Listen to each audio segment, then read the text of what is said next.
आह! अभागा मैं, मेरे कर्मों के फल ने आज यह दिन दिखाए कि अपमान भी मेरे ऊपर हँसता है और यह सब मैंने अपने हाथों किया। शैतान के सिर इल्ज़ाम क्यों दूँ, किस्मत को खरी-खोटी क्यों सुनाऊँ, होनी का क्यों रोऊँ? जो कुछ किया मैंने जानते और बूझते हुए किया। अभी 1 साल गुज़रा जब मैं भाग्यशाली था, प्रतिष्ठित था और समृद्धि मेरी चेहरी थी। दुनिया की नेमतें मेरे सामने हाथ बाँधे खड़ी थी, लेकिन आज बदनामी और कंगाली और शर्मिंदगी मेरी दुर्दशा पर आँसू बहाती है। मैं ऊँचे ख़ानदान का बहुत पढ़ा-लिखा आदमी था। फ़ारसी का मुल्ला, संस्कृत का पंडित, अंग्रेज़ी का ग्रेजुएट। अपने मुँह मियाँ मिट्ठू क्यों बनूँ, लेकिन रूप भी मुझको मिला था इतना कि दूसरे मुझसे ईर्ष्या कर सकते थे। गरज एक इंसान को खुशी के साथ ज़िंदगी बसर करने के लिए जितनी अच्छी चीज़ों की ज़रूरत हो सकती है, वह सब मुझे हासिल थी। सेहत का यह हाल कि मुझे कभी सर दर्द की भी शिकायत नहीं हुई। फिटन की सैर, दरिया की दिलफ़रेबियाँ, पहाड़ के सुंदर दृश्य, उन खुशियों का ज़िक्र ही तकलीफ़-देह है। क्या मज़े की ज़िंदगी थी! आह! यहाँ तक तो अपना दर्द दिल सुना सकता हूँ, लेकिन इसके आगे फिर होठों पर खामोशी की मुहर लगी हुई है। एक सती साध्वी, प्रतिप्राणा स्त्री और 2 गुलाब के फूल से बच्चे। इंसान के लिए जिन खुशियों, आरज़ुओं, हौसलों और दिलफ़रेबियों का खज़ाना हो सकता है, वह सब मुझे प्राप्त था। मैं इस योग्य नहीं कि इस पवित्र स्त्री का नाम ज़बान पर लाऊँ। मैं इस योग्य नहीं कि अपने उन लड़कों का बाप कह सकूँ। मगर नसीब का कुछ ऐसा खेल था कि मैंने उन बेहिस्ती नेमतों की कद्र ना की। जिस औरत ने मेरे हुक्म और अपनी इच्छा में कभी कोई भेद नहीं किया, जो मेरी सारी बुराइयों के बावजूद कभी शिकायत का एक हर्फ़ ज़बान पर नहीं लाई, जिसका गुस्सा कभी आँखों से आगे नहीं बढ़ने पाया। गुस्सा क्या था? कुआर की बरखा थी, 2-4 हल्की-हल्की बूँदें पड़ी और फिर आसमान साफ़ हो गया। अपनी दीवानगी के नशे में मैंने उस देवी की कद्र न की। मैंने उसे जलाया, रुलाया, तड़पाया। मैंने उसके साथ दगा की। आह! जब मैं 2-2 बजे रात को घर लौटता था, तो मुझे कैसे-कैसे बहाने सूझते थे। नित नए हिले गठता था। शायद विद्यार्थी जीवन में जब बैंड के मज़े से मदरसे जाने की इजाज़त ना देते थे, उस वक़्त भी बुद्धि इतनी प्रखर न थी। और क्या उस क्षमा की देवी को मेरी बातों पर यकीन आता था? वह भोली थी मगर ऐसी नादान न थी।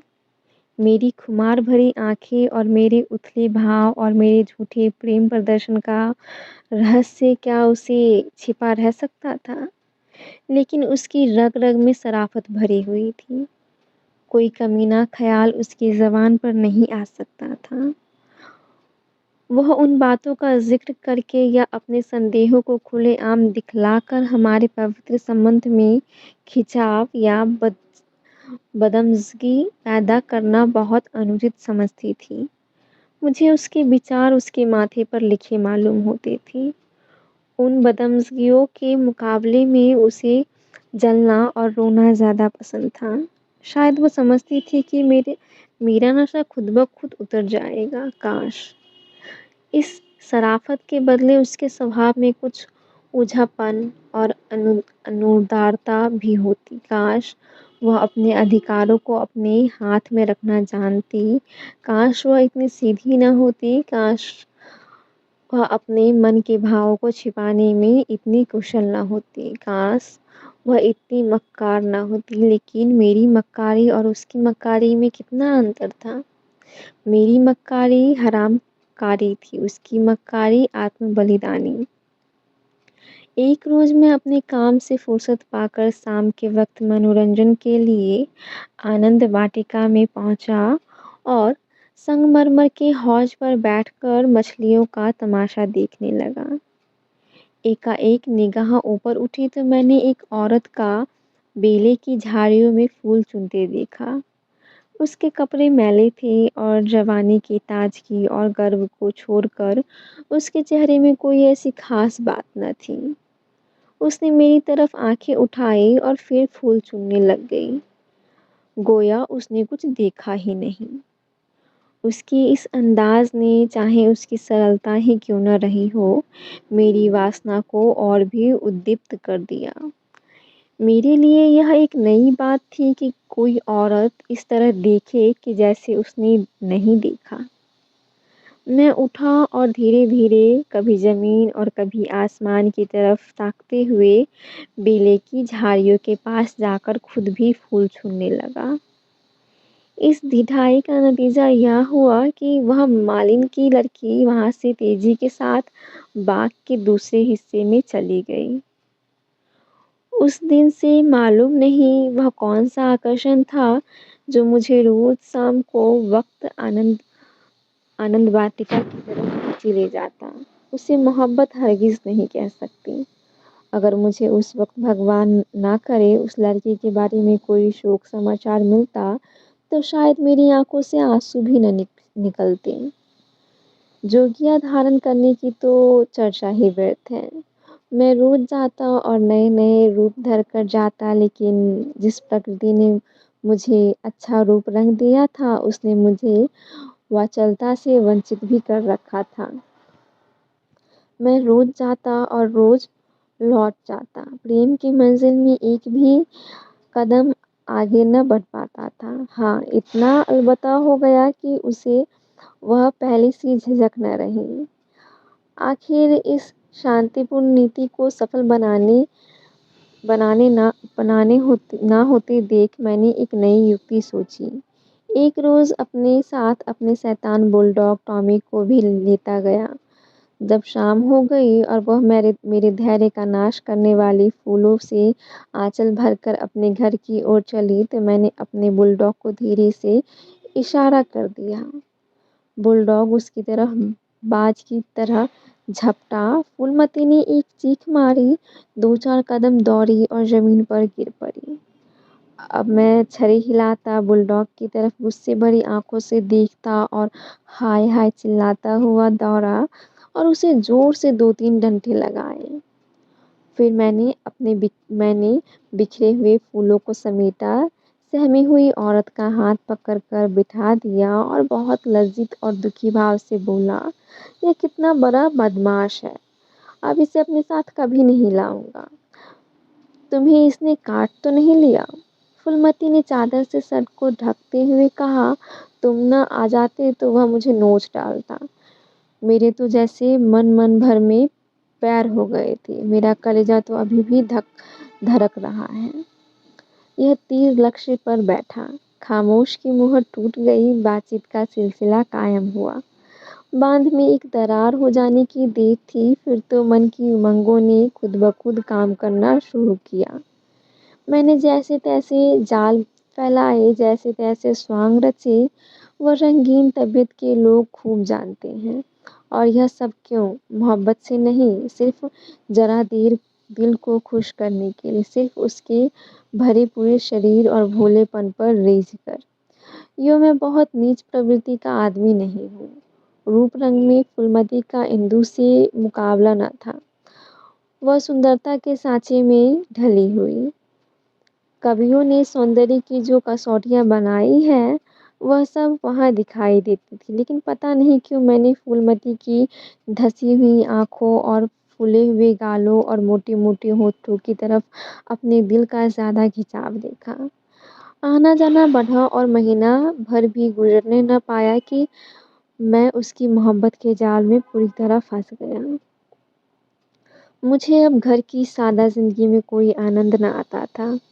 लेकिन दिल ज्यों-ज्यों घर से उचटता जाता था, त्यों-त्यों मैं पत्नी के प्रति प्रेम का प्रदर्शन और भी अधिक करता था। मैं उसकी फरमाइशों का इंतज़ार करता रहता और कभी उसका दिल दुखाने वाली कोई बात मेरी ज़ुबान पर ना आती। शायद मैं अपनी आंतरिक उदासीनता को शिष्टाचार के पर्दे के पीछे छिपाना चाहता था। धीरे-धीरे दिल की यह कैफ़ियत भी बदल गई और बीबी की तरफ से उदासीनता दिखाई देने लगी। घर में कपड़े नहीं हैं लेकिन मुझसे इतना ना होता कि पूछ लूँ। सच यह है कि मुझे अब उसकी खातिरदारी करते हुए एक डर सा मालूम होता था कि कहीं उसकी खामोशी की दीवार टूट न जाए और उसके मन के भाव ज़बान पर न आ जाए। यहाँ तक कि मैंने गृहस्थी की ज़रूरतों की तरफ से भी आंखें बंद कर ली। अब मेरा दिल और जान और रुपया पैसा सब फूलमती के लिए था। मैं खुद कभी सुनार की दुकान पर न गया था लेकिन आजकल कोई मुझे रात गए एक मशहूर सुनार के मकान पर बैठा हुआ देख सकता था। बजाज की दुकान में भी मुझे रुचि हो गई। एक रोज शाम के वक्त रोज की तरह मैं आनंद वाटिका में सैर कर रहा था और फूलमती सोलह श्रृंगार किए मेरी सुनहरी रूप रूपलती भेंटों से लदी हुई एक रेशमी साड़ी पहने बाग की क्यारियों में फूल तोड़ रही थी। बल्कि यूँ कहो कि अपनी चुटकियों से मेरे दिल को मसल रही थी। उसकी छोटी-छोटी आँखें उस वक़्त नशे के हुस्न में फैल गई थीं और उनमें सूखी और मुस्कुराहट की झलक नज़र आती थी। अचानक महाराजा साहब ने अपने कुछ दोस्तों के साथ मोटर पर सवार आ पहुँचे। मैं उन्हें देखते ही आगवानी के लिए दौड़ा और आदाब बजा लाया। बेचारी फूलमती महाराजा साहब को पहचानती थी लेकिन उसे एक घने कुंज के अलावा और कोई छिपने की जगह न मिल सकी। महाराजा साहब चले तो हौज की तरफ लेकिन मेरा दुर्भाग्य उन्हें क्यारी पर ले चला जिधर फूलमती छिपी हुई थर-थर काँप रही थी। महाराजा साहब ने उसकी तरफ आश्चर्य से देखा और बोली, "यह कौन औरत है?" सब लोग मेरी ओर प्रश्न भरी आंखों से देखने लगे और मुझे भी उस वक्त यही ठीक मालूम हुआ कि उसका जवाब मैं ही दूँ वरना फूलमती न जाने क्या आफत ढा दे। लापरवाही के अंदाज से बोला, इसी बाग के मालिक की लड़की है, यहाँ फूल तोड़ने आई होगी।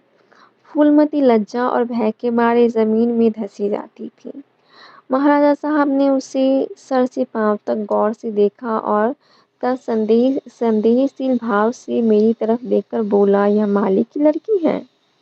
मैं इसका क्या जवाब देता। इसी बीच कमबख्त दुर्जन माली भी अपनी फटी हुई पाग संभालता हाथ में कुदाल लिए हुए दौड़ता हुआ आया और सर को घुटनों से मिलाकर महाराज को प्रणाम किया।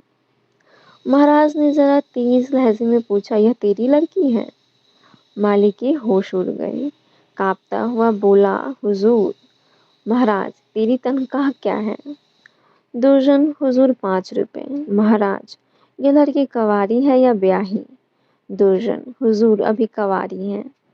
महाराज ने गुस्से से कहा, या तो तू चोरी करता है या डाका मारता है, वरना यह कभी नहीं हो सकता कि तेरी लड़की अमीरजादी बनकर रह सके। मुझे इसी वक्त इसका जवाब देना होगा वरना मैं तुझे पुलिस के सुपुर्द कर दूंगा। ऐसे चाल चलन के आदमी को मैं अपने यहाँ नहीं रख सकता। माली की तो घिघिया बन गई और मेरी यह हालत थी कि कांटो तो बदन में लहू नहीं। दुनिया अंधेरी मालूम होती थी। मैं समझ गया कि आज मेरी शामत सर पर सवार है। वह मुझे जड़ से उखाड़ कर दम लेगी। महाराजा साहब ने माली की ओर जोर से डांट कर पूछा, तू खामोश क्यों है? बोलता क्यों नहीं? दुर्जन फूट फूट कर रोने लगा। जब जरा आवाज सुधरी तो बोला, हुजूर, बाप दादे से सरकार का नमक खाता हूँ, अब मेरे बुढ़ापे पर दया कीजिए। यह सब मेरे फूटे नसीबों का फेर है। धर्मावतार, इस छोकरी ने मेरी नाक कटा दी है, कुल का नाम मिटा दिया। अब मैं कहीं मुंह दिखाने लायक नहीं हूँ।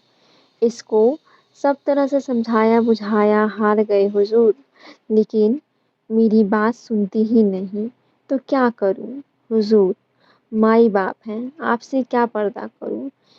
उसे अब अमीरों के साथ रहना अच्छा लगता है और आजकल के रईसों और अमीरों को क्या कहूँ, दीनबंधु सब जानते हैं।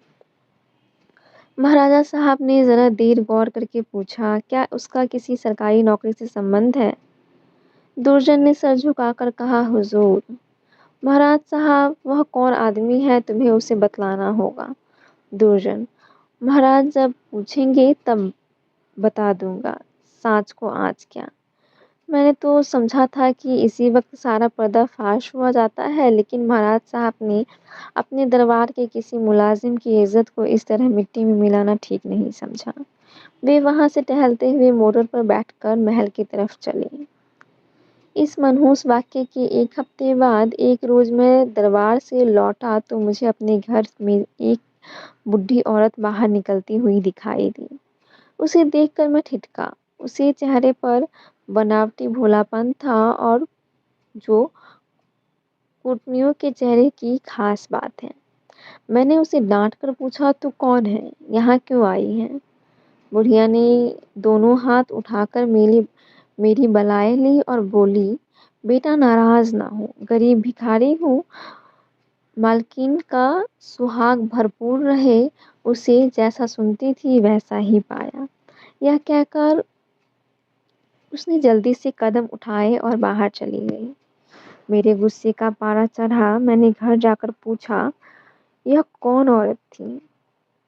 मेरी बीवी ने सर झुकाए धीरे से जवाब दिया, क्या जानूं, कोई भिखारिन थी। मैंने कहा, भिखारियों की सूरत ऐसी नहीं हुआ करती। यह तो मुझे कूटनी सी नजर आती है। साफ साफ बताओ, उसके यहाँ आने का क्या मतलब था? लेकिन बजाय कि इन संदेह भरी बातों को सुनकर मेरी बीवी गर्व से सिर उठाए और मेरी तरफ उपेक्षा भरी आंखों से देखकर अपनी साफ दिली का सबूत दे, उसने सर झुकाए हुए जवाब दिया, मैं उसके पेट में थोड़ी ही बैठी थी, भीख मांगने आई थी, भीख दे दी। किसी के लिए किसी का दिल का हाल कोई क्या जाने। उसके लहजे और अंदाज से पता पता चलता था कि वह जितना जबान से कहती है, उससे ज़्यादा उसके दिल में है। झूठा आरोप लगाने की कला में वह अभी बिल्कुल कच्ची थी, वरना तिरिया चरित्र की था किसे मिलती है। मैं देख रहा था कि उसके हाथ पांव थरथरा रहे हैं। मैंने झटपट उसका हाथ पकड़ा और उसके सिर को ऊपर उठाकर बड़े गंभीर क्रोध से बोला, इंदु, तुम जानती हो कि मुझे तुम्हारा कितना एतबार है, लेकिन अगर तुमने इसी वक्त सारी घटना सच सच न बता दी तो मैं नहीं कह सकता कि इसका नतीजा क्या होगा। तुम्हारा ढंग बतलाता है कि कुछ न कुछ दाल में काला ज़रूर है। यह खूब समझ रखो कि मैं अपनी इज्जत को तुम्हारी और अपनी जानों से ज़्यादा अजीज समझता हूँ।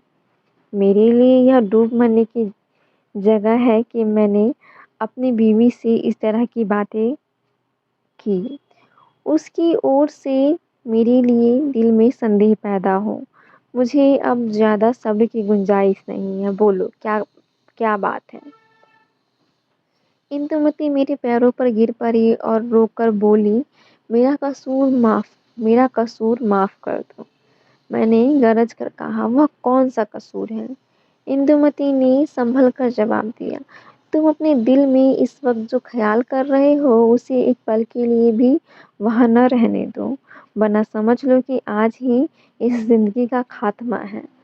मुझे नहीं मालूम था कि तुम मेरे ऊपर जो जुल्म किए किए हो उन्हें मैंने किस तरह झेला है, और अब भी सब कुछ झेलने के लिए तैयार हूँ। मेरा सर तुम्हारे पैरों पर है, जिस तरह रखोगे रहूँगी, लेकिन आज मुझे मालूम हुआ कि तुम खुद खुद हो वैसे ही दूसरों को समझते हो। मुझसे भूल अवश्य हुई है, लेकिन उस भूल की यह सजा नहीं कि तुम मुझ पर ऐसे संदेह करो। मैंने उस औरत की बातों में आकर अपने सारे घर का चिट्ठा बयान कर दिया। मैं समझती थी कि मुझे ऐसा नहीं करना चाहिए, लेकिन कुछ तो उस औरत की हमदर्दी और कुछ मेरे अंदर सुलगती हुई आग ने मुझे यह भूल करवाई, और इसके लिए तुम जो सजा दो वह मेरी सलाखों पर। मेरा गुस्सा जरा धीमा हुआ। बोला, तुमने उसे क्या कहा? इंदुमती ने कहा, घर का जो कुछ हाल है, तुम्हारी बेवफाई, तुम्हारी लापरवाही, तुम्हारा घर की ज़रूरतों की फ़िक्र ना रखना, अपनी बेवकूफ़ी का क्या कहूँ। मैंने उसे यहाँ तक कह दिया कि इधर 3 महीने से उन्होंने घर के लिए कुछ खर्च भी नहीं दिया और इसकी चोट मेरे गहनों पर पड़ी। तुम्हें शायद मालूम नहीं कि इन 3 महीनों में मेरे साढ़े 400 रुपए के ज़ेवर बिक गए। ना मालूम क्यों मैं उससे यह सब कुछ कह गई। जब इंसान का दिल जलता है तो ज़बान तक उसकी आँच आ जाती है, मगर मुझसे जो कुछ खता हुई उससे कई गुनी सख्त सज़ा तुमने मुझे दी है। मेरा बयान लेने का सब्र भी ना हुआ। खैर तुम्हारे दिल की कैफ़ियत मुझे मालूम हो गई। तुम्हारा दिल मेरी तरफ से साफ़ नहीं है। तुम्हें मुझ पर विश्वास नहीं, वरना एक भिखारिन औरत के घर से निकलने पर तुम्हें ऐसे शुबहे क्यों होती। मैं सर पर हाथ रखकर बैठ गया। मालूम हो गया कि तबाही के सामान पूरे हुए जाते हैं।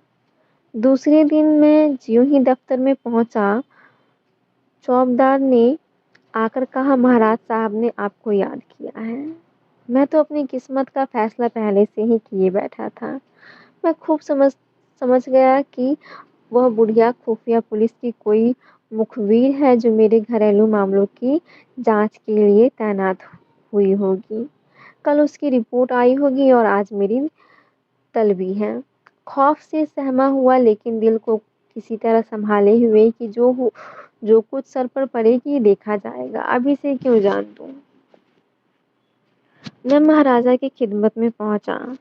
वहाँ उस वक्त अपने पूजा के कमरे में अकेले बैठे हुए थे। कागजों का एक ढेर इधर-उधर फैला हुआ था और वह खुद किसी ख्याल में डूबे हुए थे। मुझे देखते ही वह मेरी तरफ मुखातिब हुए।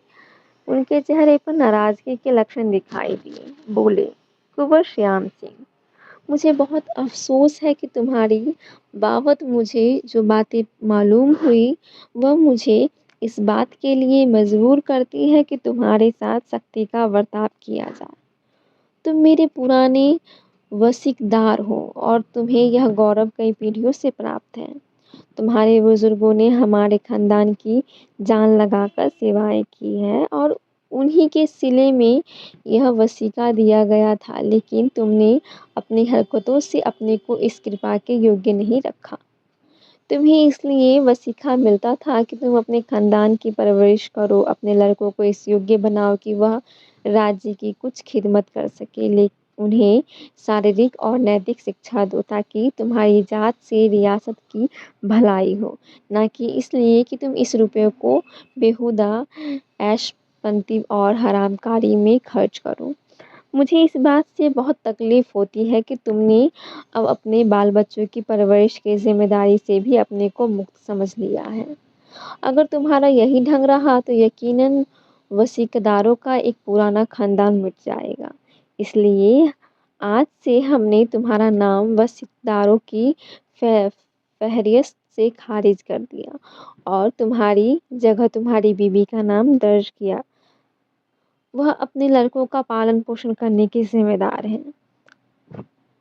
तुम्हारा नाम रियासत के मालियों की फ़हरिस्त में लिया जाएगा।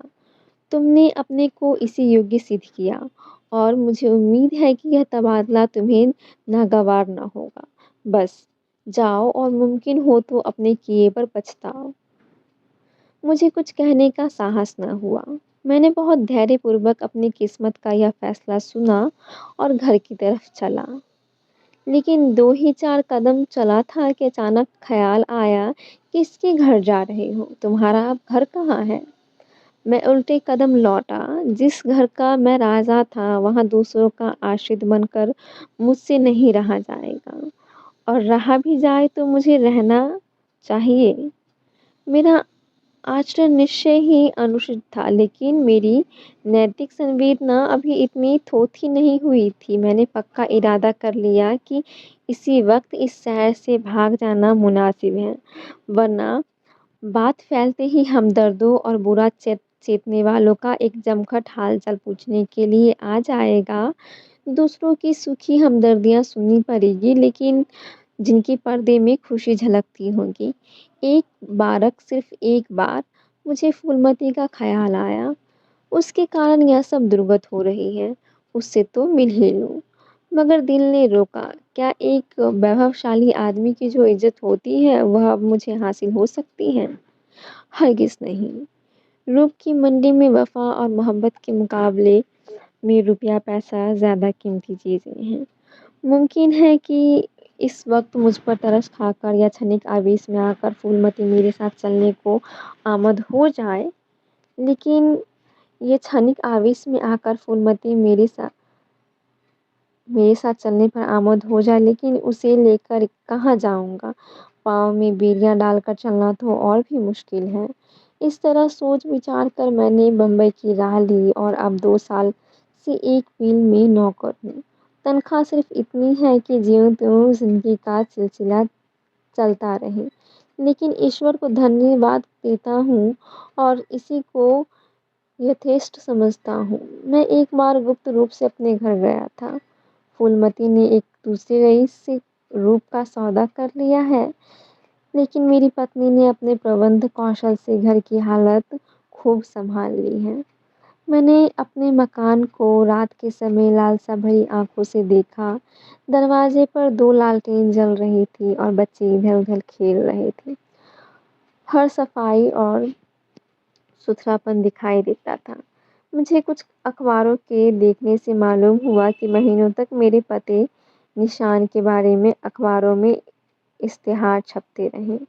लेकिन अब यह सूरत लेकर मैं वहाँ क्या जाऊँगा और यह कालिख लगा मुँह किसको दिखलाऊँगा? अब तो मुझे इसी गिरी पड़ी हालत में ज़िंदगी के लिए दिन काटने हैं, चाहे रोकर काटूँ या हँसकर। मैं अपनी हरकतों पर अब बहुत शर्मिंदा हूँ। अफ़सोस मैंने उन नेमतों की कद्र ना की, उन्हें लात से ठोकर मारी। यह उसी की सज़ा है कि आज मुझे यह दिन देखना पड़ रहा है। मैं वह परमाना हूँ मैं वह परवाना हूँ जिसकी खाक भी हवा के झोंके से नहीं बची।